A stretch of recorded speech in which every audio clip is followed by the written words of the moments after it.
అనంతపురం జిల్లా కళ్యాణదుర్గం పట్టణంలో నిత్యావసర సరుకులు అందుబాటులో ఉంచి తక్కువ ధరలకు ప్రజలకు అందజేస్తున్నట్లు ఆర్డీఓ రాణి సుస్మిత తెలిపారు.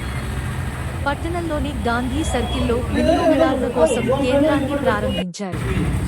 కిలో సోనా మసూర బియ్యం 49 రూపాయలు, కిలో కంది బేడలు 160 రూపాయలకి అందించే విధంగా చర్యలు తీసుకున్నామన్నారు. పట్టణంలోని ప్రతి కిరాణా దుకాణదారులు ప్రభుత్వ నిబంధనల మేరకే ధరలకు నిత్యావసర సరుకులు విక్రయించాలని తెలియజేశారు. ఎవరైనా అందుకు విరుద్ధంగా వివరిస్తే కఠిన చర్యలు తప్పవని హెచ్చరించారు. కార్యక్రమంలో తహసీల్దార్ సుధాకర్ రావు, కున్నూర్పి ఇన్ఛార్జ్ తెదేపా నాయకులు దేవినేని ధర్మతేజ, మాజీ మున్సిపల్ చైర్మన్ వైపీ రమేష్, తెదేపా నాయకులు పలువురు వ్యాపారులు పాల్గొన్నారు.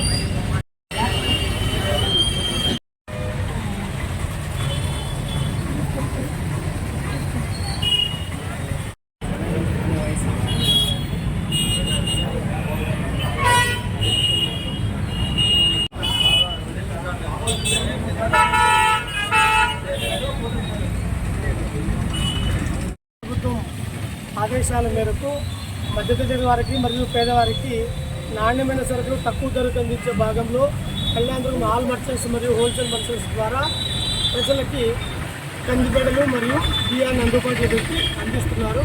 ఈ కార్యక్రమానికి ఇచ్చేసినందుకు కూడా కృతజ్ఞతలు. మనము ఈరోజు కళ్యాణదుర్గంలో స్పెషాలిటీ స్టోర్స్ ఓపెన్ చేయడం జరిగింది. ఇక్కడ మనకి ప్రీమియం క్వాలిటీ పప్పు 160 రూపాయలు, అలాగే Sona Masuri steamed 49, non steamed 48 దొరుకుతుంది. కాటికి 1 కేజీ పప్పు, అలాగే 5 కేజీల వరకు రైస్ దొరుకుతుంది.